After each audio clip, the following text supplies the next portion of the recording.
Makikibalita lamang po kami sa patuloy na pagkakalob ng tulong ng ating Department of Social Welfare and Development. Una, dito po sa mga naapektuhan ng bagyo, ng lindol. Yan po sa Bogo City at mga karatig lugar sa lalawigan ng Cebu. Ma'am. Yes, Alan, nagpapatuloy po ang isinasagawang disaster response operations ng ating pong ahensya para po matugunan yung pangunahing pangangailangan ng mga kababayan natin na naapektuhan nito nga pong malakas na lindol.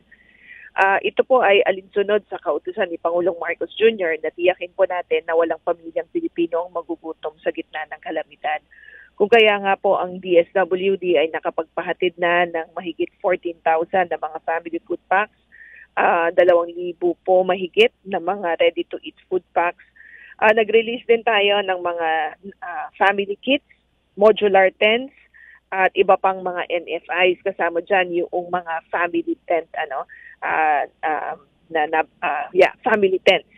Ngayon po, aside from that, nakapamahagi rin po tayo ng financial assistance doon sa mga pamilya na meron pong pumusay na miyembro. Sinagot din po natin yung kanila pong funeral expenses. At the same time, nag-provide din po tayo ng financial assistance doon din naman po sa mga may miyembro na nasugatan. And nagpapatuloy ito natin ginagawa, Alan. In fact, kahapon nga, nandun rin po sa Cebu, sa Bogo, si Secretary Rex Gatchalian, kasama po ng mga ibang cabinet secretaries at ang ating mahal na Pangulo.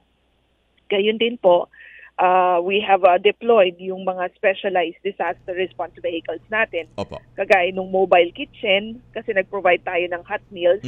Nandyan din yung mobile command center natin para makatulong din sa pag-charge ng mga gadget, mga makigamit po ng internet, kasi gusto rin po ng mga kababayan natin na mag-reach out sa kanila pong mga kamag-anak. And then we also dispatch yung water tanker, pati yung water treatment natin. Water treatment tank para meron din pong mapagkukunan ng maiinom na tubig sapagkat naapektuhan nga rin po yung linya ng mainom na tubig dyan sa lugar. Opo. And also, Alan, we're providing psychosocial mental health services, incident stress debriefing para matiyak natin na yung mga kababayan natin na apektuhan ay makaution from the impacts of this sudden crisis.